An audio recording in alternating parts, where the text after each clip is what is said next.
तारीख थी 21 मार्च 1967। दोपहर के ठीक 12:15 बजे थे। अमेरिका के बीवरटन, ओरेगन के रनवे पर एक छोटा प्राइवेट विमान सीजना 195 खड़ा था, जिसका रजिस्ट्रेशन नंबर N9388A था। ये विमान सिर्फ एक मशीन नहीं थी, बल्कि एक खुशहाल परिवार की सवारी थी। विमान के मालिक और पायलट एल्विन ओवेन कॉकपिट में थे। उनके बगल में उनकी पत्नी सिगरेट बैठी थी और पीछे की सीट पर थी उनकी 21 साल की बेटी कार्ला ओवेन। उनका प्लान बहुत सिंपल था। उन्हें सैन फ्रांसिस्को जाना था, जो वहां से करीब 550 मील दूर था। मौसम थोड़ा खराब था, आसमान में बादल थे, लेकिन एल्विन एक अनुभवी पायलट थे। उन्हें लगा कि वो इसे संभाल लेंगे। टेक ऑफ के 35 मिनट बाद ही विमान तट के पास एक भयानक तूफान में फंस गया। एटीसी ने उन्हें रास्ता बदलने को कहा, टर्न हेडिंग 240, ताकि वे तूफान से बच सकें। लेकिन यही वो पल था जब किस्मत ने अपना खेल खेला। रास्ता बदलते ही उनका जीपीएस सिग्नल टूट गया। रेडियो पर सिर्फ स्टैटिक नॉइज यानी खराशराहट आने लगी। घने बादलों और कोहरे में पायलट को पता ही नहीं चला कि वे जमीन छोड़कर गहरे प्रशांत महासागर के ऊपर आ चुके हैं। 1 घंटा बीतते बीतते फ्यूल वार्निंग की लाल बत्ती जलने लगी। डर का माहौल था। कार्ला पीछे की सीट पर सहमी हुई बैठी थी। तभी अचानक एल्विन चिल्लाए, I see land, prepare for emergency landing. मुझे जमीन दिख रही है, तैयार हो जाओ। लेकिन नीचे कोई एयरपोर्ट नहीं था, बस नुकीली चट्टानें और उफनता हुआ समुद्र था। 1:12 पर एक जोरदार धमाके के साथ प्लेन उस सुनसान टापू पर क्रैश हो गया। हादसे के ठीक बाद वहां सिर्फ एक भयानक सन्नाटा था, जिसे केवल समुद्र की लहरों का शोर तोड़ रहा था। कार्ला को जब होश आया तो उसे लगा जैसे उसका सिर फट जाएगा। शरीर पर कई जगह गहरे कट थे और खून बह रहा था। धुंधली आंखों से उसने देखा कि प्लेन का अगला हिस्सा बुरी तरह पिचक चुका है। वो लड़खड़ाते हुए, दर्द से कराहते हुए कॉकपिट की तरफ बढ़ी। वहां का मंजर देखकर उसकी रूह कांप गई। उसका खून जम गया। सीट बेल्ट से बंधे हुए उसके माता पिता एल्विन और सिगरेट अब इस दुनिया में नहीं थे। उस पल उस सुनसान टापू पर एक ऐसी चीख गूंजी जिसने आसमान को भी चीर दिया। वो पागलों की तरह रो रही थी, मम्मी पापा को हिला रही थी, लेकिन वे बेजान थे।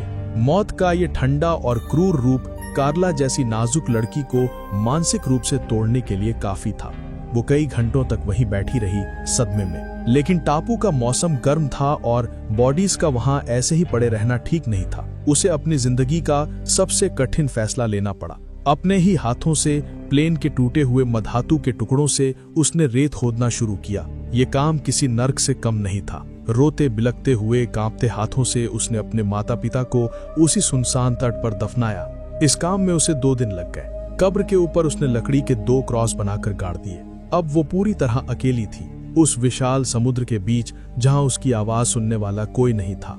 तीसरा दिन सूरज की पहली किरण के साथ एक नई मुसीबत लेकर आया, प्यास। कार्ला का गला सूखकर लकड़ी जैसा हो गया था। प्लेन से जो थोड़ा बहुत पानी और सोडा मिला था, अब वो खत्म होने की कगार पर था। चारों तरफ अथाह समुद्र था, अरबों गैलन पानी, लेकिन वो उसकी एक बूंद भी नहीं पी सकती थी, क्योंकि खारा पानी उसे और जल्दी मार देता। ये उसके सर्वाइवल की पहली और सबसे कड़वी सीख थी। उसे मीठा पानी चाहिए था, वरना वो अपने माता पिता के पास बहुत जल्द पहुंच जाएगी। उसने इधर उधर देखा, लेकिन वहां नदी या झरने का नामो निशान नहीं था। आसमान साफ था, बारिश के कोई आसार नहीं थे। भूख से ज्यादा प्यास उसे तड़पा रही थी। उसने प्लेन के मलबे को खंगालना शुरू किया। उसे कुछ चिप्स के पैकेट मिले, कुछ पुराने कपड़े और एक फर्स्ट एड बॉक्स मिला।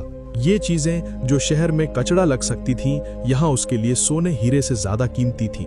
उसने टूटे हुए प्लेन के फ्यूजिलाज यानी पिछले हिस्से को देखा जो रेत पर पड़ा था। उसने फैसला किया कि यही उसका घर होगा। रात की ठंडी हवा और जंगली जानवरों से बचने के लिए उसने प्लेन का एक टूटा हुआ पंख उसकी छत बन गया। ये टूटा फूटा ढांचा ही अब उसका एकमात्र किला था, जो उसे इस निर्दयी प्रकृति से बचाने वाला था। दोस्तों, कार्ला की कहानी हमें ये सिखाती है कि इंसान की हिम्मत से बड़ी कोई ताकत नहीं होती। इस कहानी में अभी और भी बहुत से रोंगटे खड़े करने वाले मोड़ आने बाकी हैं। अगर आपको ये रियल सर्वाइवल स्टोरी पसंद आ रही है तो प्लीज वीडियो को लाइक करें और चैनल को सब्सक्राइब जरूर करें। ये मुझे ऐसी और कहानियां लाने के लिए मोटिवेट करता है। और हाँ, कमेंट करके जरूर बताएं कि आप ये वीडियो किस शहर या देश से देख रहे हैं और आपका शुभ नाम क्या है। मुझे जानकर बहुत खुशी होगी। चलिए अब वापस चलते हैं कार्ला के संघर्ष की तरफ। टापू पर नारियल के पेड़ तो थे, लेकिन वे इतनी ऊंचाई पर थे कि कार्ला के लिए वहां पहुंचना मुमकिन नहीं लग रहा था। उसने पहले पत्थर मारकर नारियल तोड़ने की कोशिश की, लेकिन नाकाम रही। भूख और प्यास से उसकी जान निकल रही थी। तब उसने अपना दिमाग दौड़ाया। प्लेन की सीट बेल्ट्स को काटकर उसने एक मजबूत लूप या फंदा बनाया। उसने उस फंदे को अपने दोनों पैरों में फंसाया, जिससे उसे पेड़ के तने पर ग्रिप बनाने में मदद मिली। पहली बार चढ़ते वक्त उसके हाथ पैर बुरी तरह छिल गए, खून निकलने लगा, वो कई बार फिसली और गिरी। दर्द असहनीय था, लेकिन जिंदा रहने की जिद दर्द से बड़ी थी। आखिरकार वो ऊपर पहुंचने में कामयाब हुई और नारियल तोड़कर नीचे गिराया। जब उसने उस नारियल का पानी पिया तो उसे लगा जैसे उसे अमृत मिल गया हो। आग जलाने की फिलहाल समस्या नहीं थी, क्योंकि उसके पास पापा का लाइटर था, लेकिन लाइटर की गैस हमेशा नहीं चलने वाली थी। उसे पता था कि उसे आग को संभाल कर रखना होगा। रात के घने अंधेरे में वो आग ही थी जो उसे जंगली जानवरों से दूर रखती थी और थोड़ी हिम्मत देती थी कि वो अभी भी इंसान है, शिकार नहीं। सिर्फ नारियल के पानी से शरीर नहीं चल सकता था, उसे प्रोटीन चाहिए था। उसने देखा कि समुद्र किनारे खड़ी और फिसलन वाली चट्टानों पर समुद्री पक्षी अपने घोंसले बनाते हैं। ये काम बहुत जोखिम भरा था। एक छोटी सी चूक और वो सीधा चट्टानों से टकराकर गहरे समुद्र में गिर सकती थी। लेकिन भूख इंसान से कुछ भी करवा सकती है। कार्ला अपनी जान हथेली पर रखकर उन गीली चट्टानों पर चढ़ती। समुद्री लहरें नीचे गरजती थीं, हवाएं उसे धक्का देती थीं, लेकिन वो किसी तरह घोंसलों तक पहुंचती और पक्षियों के अंडे चुरा लेती। उन अंडों को वो आग में उबाल कर खाती थी। खाने का स्वाद कैसा है ये अब मायने नहीं रखता था, मायने ये रखता था कि पेट भर रहा है या नहीं। कई बार पक्षी उस पर हमला भी करते थे, चोंच मारते थे, लेकिन वो सब सह लेती थी। उसका शरीर अब धीरे धीरे बदलने लगा था। वो नाजुक लड़की अब गायब हो रही थी। एक दिन उसने देखा कि कुछ केकड़े तट पर घूम रहे हैं। उसने प्लेन की एक पतली लोहे की रॉड ली और उसे हथियार की तरह इस्तेमाल किया। केकड़े का कोष तोड़ने के लिए वो पत्थरों का इस्तेमाल करती। आग में भुना हुआ केकड़े का मांस उसे दुनिया का सबसे लजीज खाना लगने लगा। ये उसका सर्वाइवल इंस्टिंक्ट था जो अब पूरी तरह जाग चुका था। दिन तो किसी तरह खाने की तलाश में कट जाता था, लेकिन रातें इस टापू पर सबसे भयानक होती थीं। सूरज ढलते ही टापू पर ऐसा घुप अंधेरा छा जाता था जो उसे मानसिक रूप से निगलने लगता था। सन्नाटा इतना गहरा होता था कि उसे अपनी ही धड़कनें सुनाई देती थीं। कभी कभी उसे लगता कि अंधेरे में कोई उसे देख रहा है। इस डर को भगाने के लिए उसने एक नायाब तरीका निकाला। उसने प्लास्टिक के एक पारदर्शी जार में रात के वक्त चमकने वाले जुगनू ग्लो वर्म्स भरकर शुरू किया। वो इन जार को प्लेन के मलबे के आसपास अलग अलग पेड़ों पर रस्सियों से लटका देती। उन कीड़ों की टिमटिमाती रोशनी उसके टूटे हुए घर में एक जादुई और सुरक्षित माहौल बना देती थी। ये हल्की सी रोशनी उसे याद दिलाती थी कि भयानक अंधेरे में भी उम्मीद की रोशनी जलती रहती है। वो डरपोक थी, इसलिए वो ज्यादातर समय आइलैंड के किनारे पर ही रहती थी। घने जंगल के अंदर जाने की उसकी हिम्मत नहीं होती थी। वक्त का हिसाब रखना बहुत जरूरी था ताकि वो मौसम और ऋतु को समझ सके। उसने प्लेन की बॉडी पर एक नुकीले पत्थर से लकीरें खींचकर दिन गिनना शुरू किया। हर 7 दिन बाद एक बड़ी लकीर। ये कैलेंडर उसका एकमात्र साथी था जो उसे बताता था कि वो कितने दिनों से इस नर्क में जिंदा है और उसे बचाने कोई आ रहा है या नहीं। कार्ला के सामने सबसे बड़ी चुनौती थी पानी का स्टोर करना। बारिश हमेशा नहीं होती थी। उसने डिस्कवरी चैनल की तरह के किसी प्रोग्राम में देखा था, उसे याद आया और उसने एक गड्ढा खोदा। उसके ऊपर प्लेन का टूटा हुआ प्लास्टिक लगाकर उसने एक सोलर स्टिल बनाया। सूरज की गर्मी से जमीन की नमी भाप बनकर प्लास्टिक पर जमा होती और बूंद बूंद करके बर्तन में गिरती।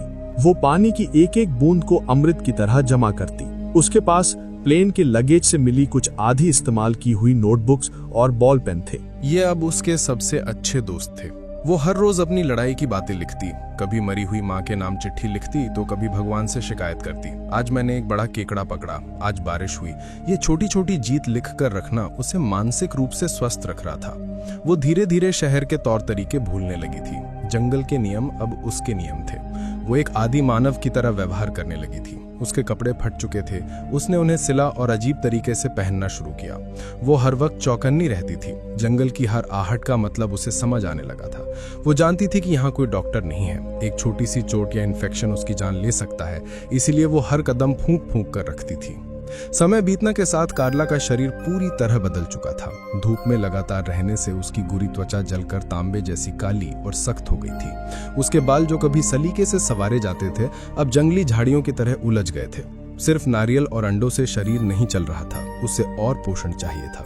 उसने देखा कि मछलियां पानी के नीचे खास तरह की काई खा रही हैं। उसने हिम्मत करके उस सीवीड को खाकर देखा। वो नमकीन और फिसलन भरी थी, खाने में बहुत अजीब थी, लेकिन उसमें भरपूर मिनरल्स थे। वो इन्हें धूप में सुखाकर चिप्स की तरह जमा करने लगी ताकि तूफानी दिनों में जब शिकार ना मिले तो ये काम आए। टूथब्रश या पेस्ट का तो सवाल ही नहीं था, लेकिन दांत का दर्द यहाँ मौत की सजा बन सकता था। इसलिए वो नीम जैसी किसी कड़वे पेड़ की टहनी से दातुन करती और माउथ वॉश के तौर पर समुद्र के खारे पानी का इस्तेमाल करती। खुद को साफ रखने के लिए वो बारिश के पानी और रेत से शरीर को रगड़ती। उसका व्यवहार, उसका चलना, उसका देखना, सब कुछ एक जंगली जानवर जैसा सतर्क और तेज हो गया था। अब वो 21 साल की नाजुक लड़की नहीं रही थी, वो इस टापू की एक शिकारी बन चुकी थी। अकेलापन इंसान का सबसे बड़ा दुश्मन होता है और ये कार्ला को अंदर से खा रहा था। लगभग 100 दिन बीतने के बाद वो जोर जोर से खुद से बातें करने लगी थी।